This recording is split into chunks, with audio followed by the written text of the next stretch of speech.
Hello, and welcome to Hello. Lunch with Lake Ridge, where we serve bite-sized pieces of community information that you can digest at your convenience. I'm Bernie Guthrie, the General Manager of Lake Ridge Parks and Recreation Association, and I'll be your host for this segment. Today we have with us Dr. Jack Kooyoomijian. He serves as the president of the Lake Ridge Occoquan Coal Civic Association. He's a member of the Prince William County Service Authority Board of Directors, and he is what we consider the best source for our local history. Dr. Jack, thank you so much for joining us today. Oh, thank you, Ernie. It's a pleasure to be here. We love having our little luncheons with folks, especially when they come from our area and they know so much about it. Can you tell us a little bit about yourself and how you became so involved in the history of the local area?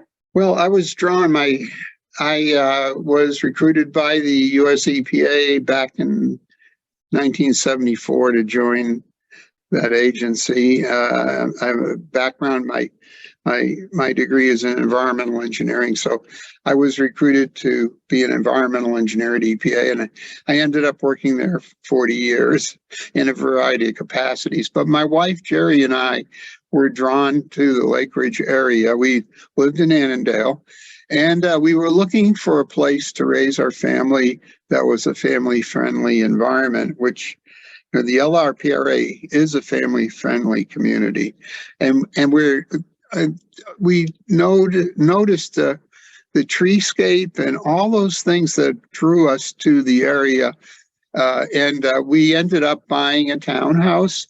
It was on the eastern edge of Lake Ridge, right along what was Davis Ford Road, but is now known as Old Bridge Road, and right where the Coastal gas station is. Of course, there was no gas station there. That was just a wooded lot back in the day. And we ended up buying our townhouse and raising, we had one child. We ended up with three daughters. They all went to the Prince William County schools, Woodbridge Middle, Woodbridge High School, and off to college. And they're all raising their families and successful. But it was a great education and a great environment to grow up, especially in this area. And clearly you've chosen to stay in the area. You feel that in tune? Yes. And I probably stayed in my townhouse longer than I should have. It was about 19 years. But we ended up buying a house in Linwood, right near the St. Elizabeth Seton Church. Of course, that church wasn't there when we moved. And it was just they built the church hall, then they built the main building, and they're going through an expansion program right now, and renovation and updates for maintenance. You really got to see everything from the ground up, so to speak. That's amazing. Sort of, yeah. When I was, we ended up at a place we call Thousand Oaks.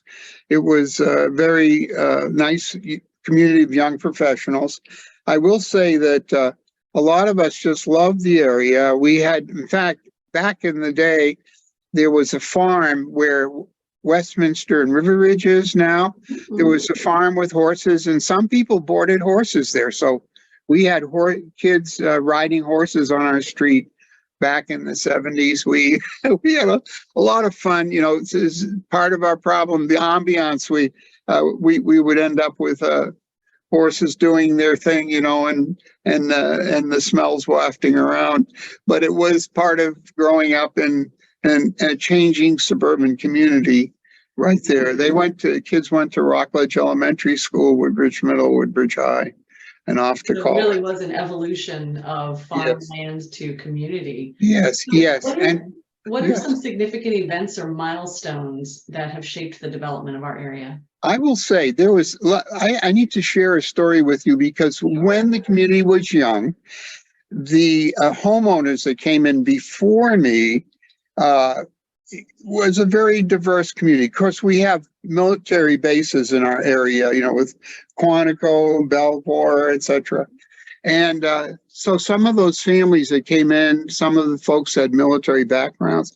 And I would say one of the things that I was impressed with was learning about the early civic involvement in this community. And it was the Ridge Development purchased, you know, the thousands of acres that became known as Lake Ridge. And it's known, you've probably heard the term RPC, or residential planned community. Mhm. But that term did not exist back in the early 70s. What happened was that LRPRA and the RPC all got formed after Ridge started developing Lake Ridge as we know it. They started up where Tackett's Mill is. That was the Lake Ridge Shopping Center. And in fact, they had a visitor center. The Oakwood LRPRA building used to be right at where the Exxon station is, sort of right at the Tackett's Mill entrance. Yeah, and they moved it down. I remember we had pictures in the Lake Ridge Lantern, which is now the Old Bridge Observer, of the building being moved down Old Bridge Road to the current site where it is now. And But we're still here. yes, but when I came to the community in 76, Townhouse was a bicentennial purchase, and it was affordable. We had a wooded community, and it was a great place to raise a family. But as I enjoyed that ambiance, and of course I commuted into DC. I used the bus, and then I joined a carpool, and then we had the HOV lanes, and all of those things developed over the years. But I appreciated where I lived, as did other people. And then we realized that Davis Ford Road, which is now Old Bridge Road, from Tackett's Mill down toward 123 Gordon Boulevard, that was known as Davis Ford Road, but the name was changed to Old Bridge Road for that segment. And it was going to be widened. And back in 1978, we were concerned about that roadway maybe falling into the commercial development, something like a Route 1, when we had a lot of the commercial clutter, the big signage, just the commercial clutter. And people were concerned that could spread over to that Davis Ford Road, as it was known at the time. So our county supervisor at that time for the Occoquan district was Mrs. Seafeld, Kathleen Seafeld. And we talked with her about what can we do to make sure we do not have commercial clutter along Davis Ford Road, which is now Old Bridge Road. And so she basically educated us about we were going to form a civic association in 78. And she educated us about the early civic association, which was known as the LRCCA. She was a member of that organization. Now, Mrs. Seafeld is still with us. So I think if you could interview Mrs. Seafeld sometime, I think you would, it would be time well spent. She's a wonderful lady. So she encouraged us. She brought in a not-for-profit out of Washington, D.C., that we had charrettes to talk about how do we become effective as a civic association.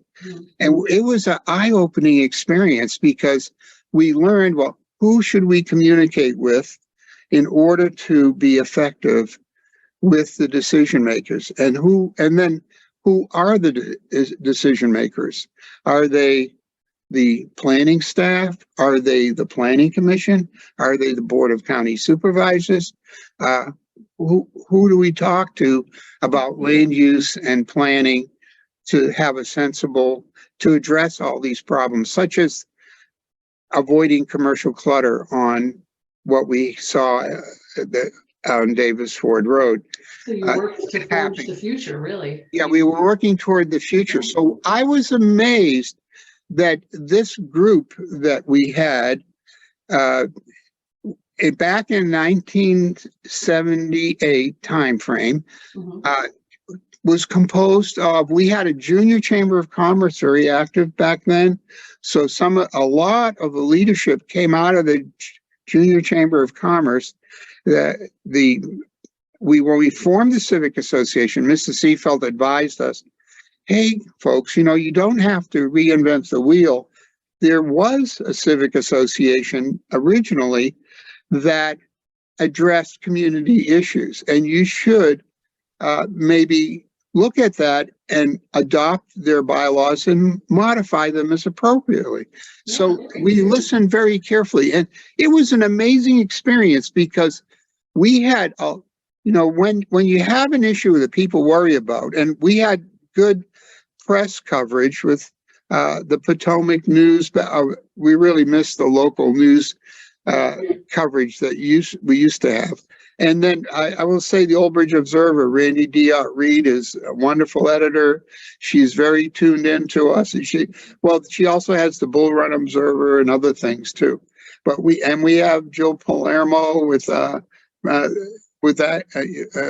and others, Uriah Kaiser. We have good reporting, but it's taken on a different hue with the online reporting and all. But back in the day, the concern was, how do we avoid commercial clutter on what was Davis Ford Road? And so the first meetings we held, we had such a large interest that Mrs. Seefeld would get the upper cafeteria at Woodbridge High School, the big room, and we would fill that room with people. There were people standing, then we would have and Mrs. Seefeld would line up the speakers. We had the VDOT people coming in to talk with us, and the local resident engineer, I should know his name, but he was very good communicator about how that road would be widened, so we could understand the mechanics of the road being widened, but we were concerned about the land use and after effects of the development community coming in and bringing all that commercial clutter. So we wanted to talk to the planning office staff about how to avoid that becoming another US Route 1, if you will. So have we? And we did. It was an amazing process. We ended up, we had suggested, we formed the Civic Association, that we recast it into a new generation. In 1978, there was a core group that got together to revise the bylaws of the LRCCA. Now, this is interesting because the LRCCA was formed and incorporated with the State Corporation Commission July 5th, 1970. It predates the LRPRA incorporation, which was March 29th, 1972, with the covenants. So that by, about, in the 2-year time frame. It was interesting. The first civic association that got formed also had a monumental event occur along near the Sturbridge, Colby area. Young families were buying houses from Ridge Development. Now, Ridge Development had a parent corporation, Weaver Brothers, out of Maryland. And that was controlled mostly by the West family. There was Martin West the first, Martin West the second, and Martin West the third. And it's amazing. They were great people to work with. They weren't perfect by any means, but the early Civic Association, LRCCA, the first president was Colonel James Cadigan, Maureen Cadigan's husband. Maureen was the Dumfries, then was called Potomac supervisor. She lived on the Sturbridge Colby corridor there, along with Mrs. Seefeld. Mrs. Seefeld came to Washington, D.C. because her husband, Robert, was with the USDA and the Future Farmers of America. And I believe they came from Wisconsin. And what happened was Robert was invited to be running a program for Future Farmers of America 4-H in Washington. So Mrs. Seefeld, who was the teacher, she came and along with her husband, and they purchased a house in that Sturbridge-Coldbridge corridor, along with Maureen Cadigan and her husband, Jim. Jim was Marine. He retired in the area. He was at Quantico, and then there were other families that came that ended up in that cluster area. And Ridge Development decided on one area along the Sturbridge area that, oh, gee, it was slated for an elementary school. And they said, oh, gee, maybe we could put homes there instead. Well, these homeowners got really upset that their single largest purchase was made because they wanted to have a school for their kids to go to walk to. And now it was going to be homes. What is this? How could this happen? You know, we're ruining the world. They were really upset. So a lot of those young families got together and they started, actually, Jim Cadigan, now he just passed away this past year, and can you imagine, he was the first president. Here I am, the current president. There's 52 years in between, and we have a bunch of other presidents in between. And we were talking to each other. So I said, hey, Jim, could you write a little write-up about what happened back in the day, why you guys got all excited about that? And he said, oh, sure. So he wrote it up, a one-pager, gave it to us. And we had this vision of them around the kitchen table, the leadership trying to say, hey, how can we stop this from happening? If we buy our home and the visitor center shows a school going here, and we buy so our kids can go to that school, and then the school disappears. What is this? This isn't right. So they got together with the Board of Supervisors at the time and the leadership and the planning office and such to see what can we do so that when we buy our single largest purchase, that the map shows the infrastructure, and that infrastructure will be built. And how can we assure ourselves that that would happen?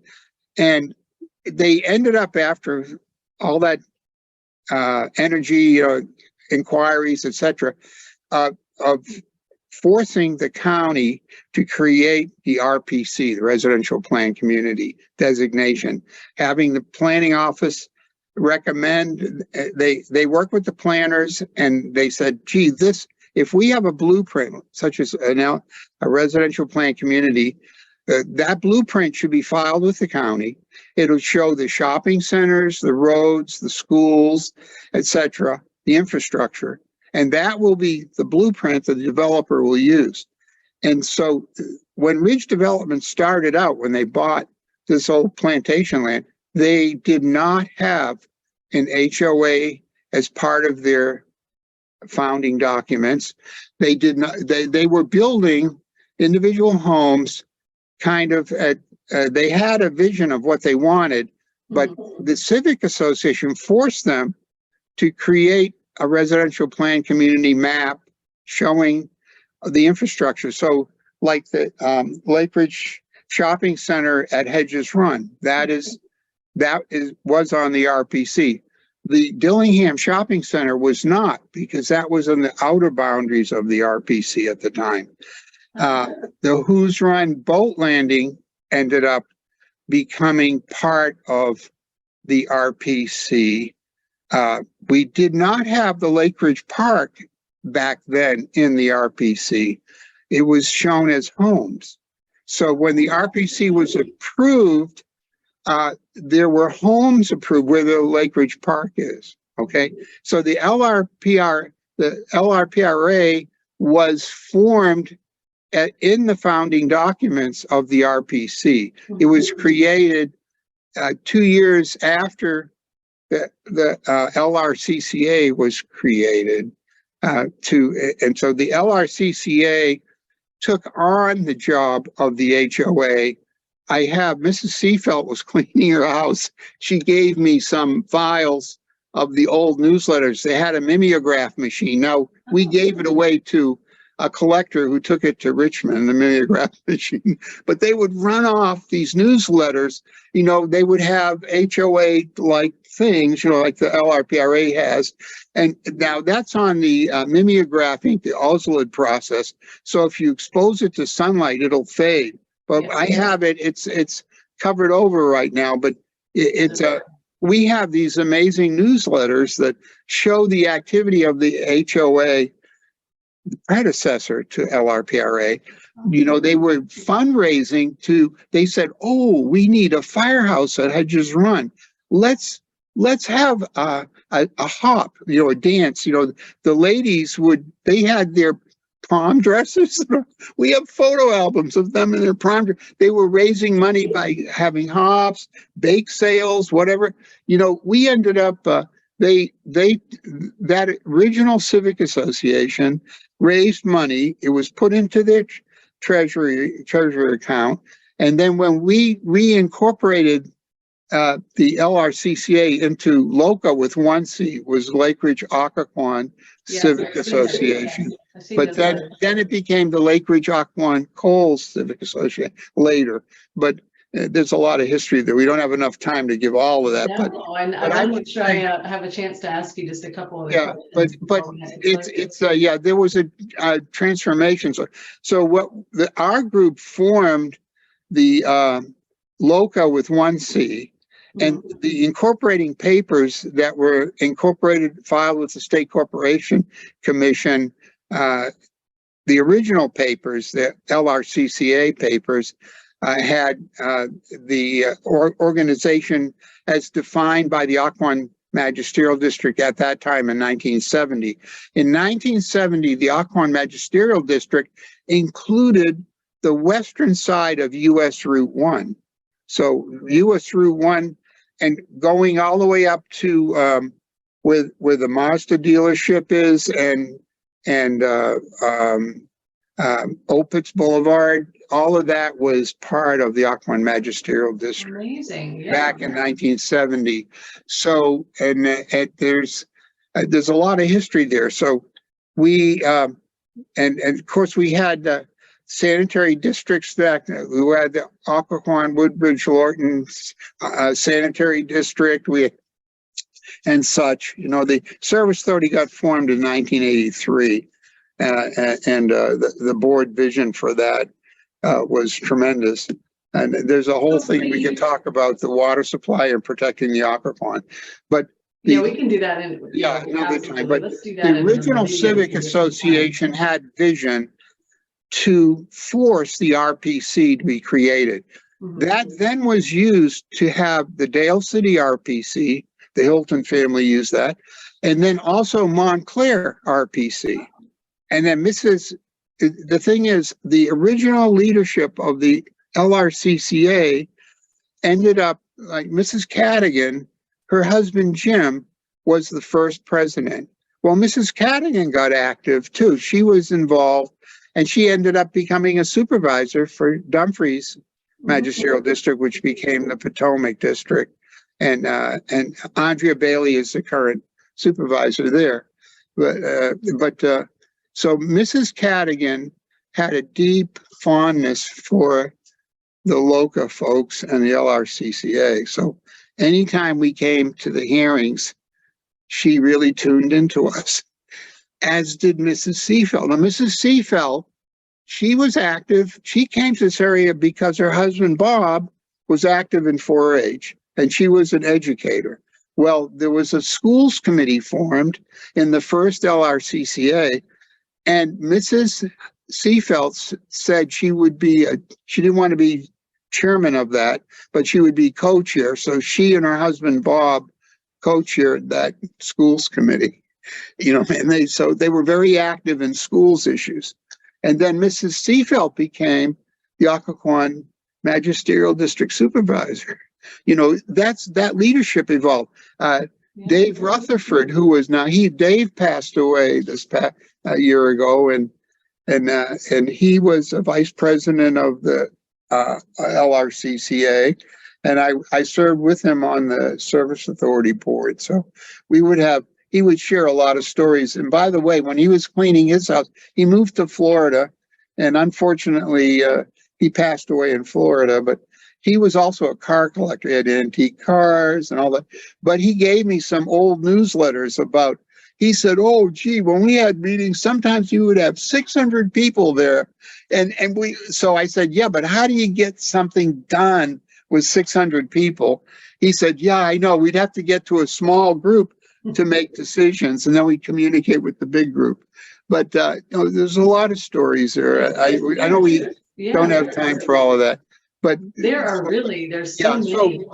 But it runs deep. Yeah. And in the charrettes we had in 1978, we focused like a laser beam on who should we communicate with. Mm-hmm. And so we communicated with, ultimately, everybody had opinions, we concluded, but the Board of County Supervisors not only have opinions, but they have the votes to the comprehensive plan, changing land use and all that. So we need to focus on the communicating with the Board of County Supervisors.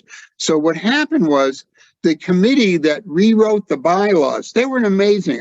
There's one lady who was a civics teacher at Garfield High School by the name of Jerry Cantwell. Jerry was a wonderful teacher, and she volunteered to be on the bylaws committee with another, I think, Mr. Mayor. I'm trying to remember. He was vice president of the LP Natural Gas Association.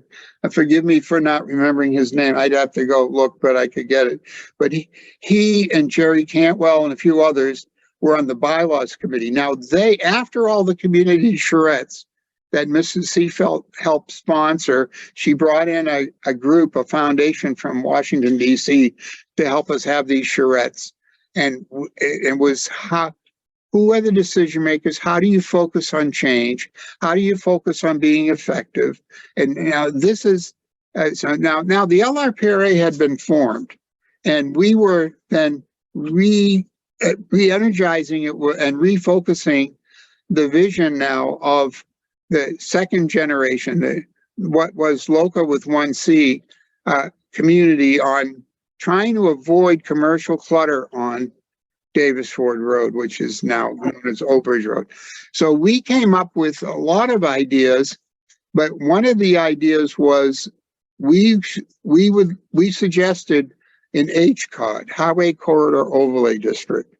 And so our group got active in zoning, code changes, all that sort of stuff, worked very smartly. I have to say it was a brilliant group. But the HCOD idea sprung out of LOCA with 1C.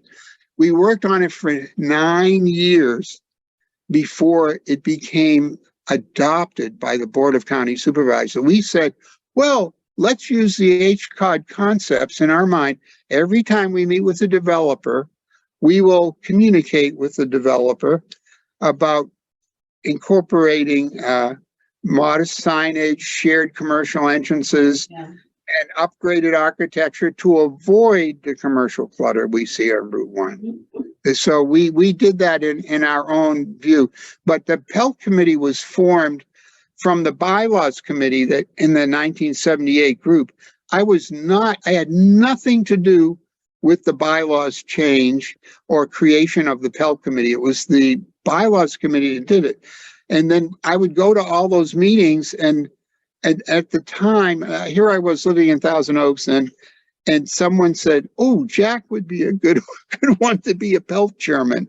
And I said, yeah, but what does that involve? And they said, well, you've got to go to the planning commission public hearings and the board public hearings and kind of track these projects so we can communicate with those decision makers, and we can make a difference on those projects. So you know what, you guys, your dedication, not only obviously you yourself, but to the other local prominent figures in our community, it sounds like you formed a few friendship.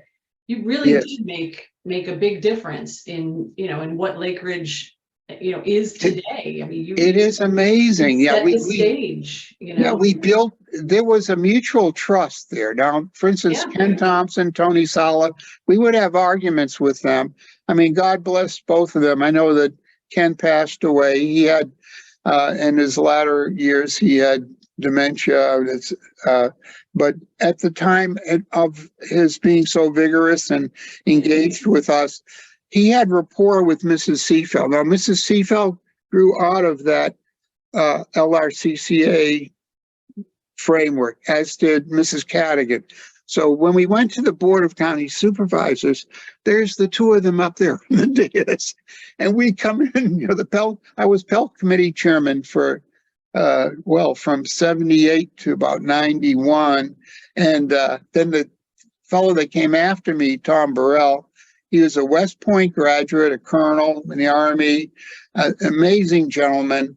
And he served as Pelt Chairman for 23 years.